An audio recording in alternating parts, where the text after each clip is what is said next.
ॐ श्रीगणेशाय नमः। श्रीसूर्य उवाच साम्ब साम्ब महाबाहो शृणु मे कवचं शुभं त्रैलोक्यमङ्गलं नाम कवचं परमाद्भुतं यज्ञात्वा मन्त्रवित् सम्यक् फलं प्राप्नोति निश्चितं यद्युत्वा च महादेवो गणानामधिपो भवते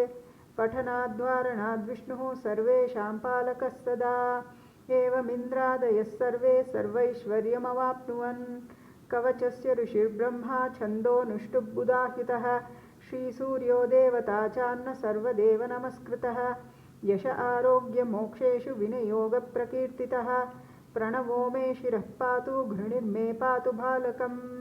सूर्यो व्यान्नयनद्वन्द्वमादित्यकर्णयुग्मकम्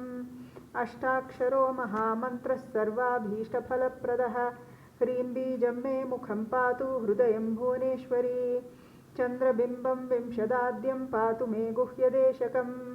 अक्षरोऽसौ महामन्त्र सर्वतन्त्रेषु गोपितः शिवो वह्निसमायुक्तो वामाक्षी बिन्दुभूषितः एकाक्षरो महामन्त्र श्रीसूर्यस्य प्रकीर्तितः गुह्यादुह्यतरो मन्त्रो वाञ्छाचिन्तामणिस्मृतः शीर्षादिपादपर्यन्तं सदा पातु मनुत्तमः इति ते कथितं दिव्यं त्रिषु लोकेषु दुर्लभं श्रीप्रदं कान्तिदं नित्यं धनारोग्यविवर्धनं कुष्ठादिरोगशमनं महाव्याधिविनाशनं त्रिसन्ध्यं यः पठे नित्यम् अरोगी बलवान् भवेत् तत्पुनः किमिहोक्तेन यद्यन्मनसि वर्तते तत्तत्सवं भवेत् तस्य कवचस्य च धारणात् भूतप्रेतपिशाचाश्च यक्षगन्धर्वराक्षसा ब्रह्मराक्षसवेतालान् द्रष्टुमपि ते क्षमा दुरादेव फलायन्ते तस्य सङ्कीर्तनादपि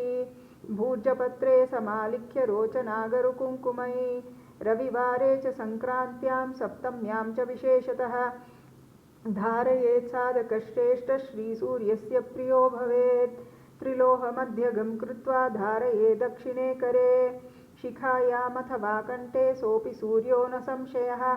इति ते कथितं साम्बत्रैलोक्यमङ्गलाभिधं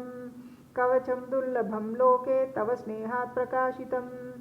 अज्ञात्वा कवचं दिव्यं यो जपेत् सूर्यमन्त्रकं सिद्धिर्न जायते तस्य कल्पकोटिशतैरपि इति श्रीब्रह्मयामले त्रैलोक्यमङ्गलनाम सूर्यकवोत्सवम्।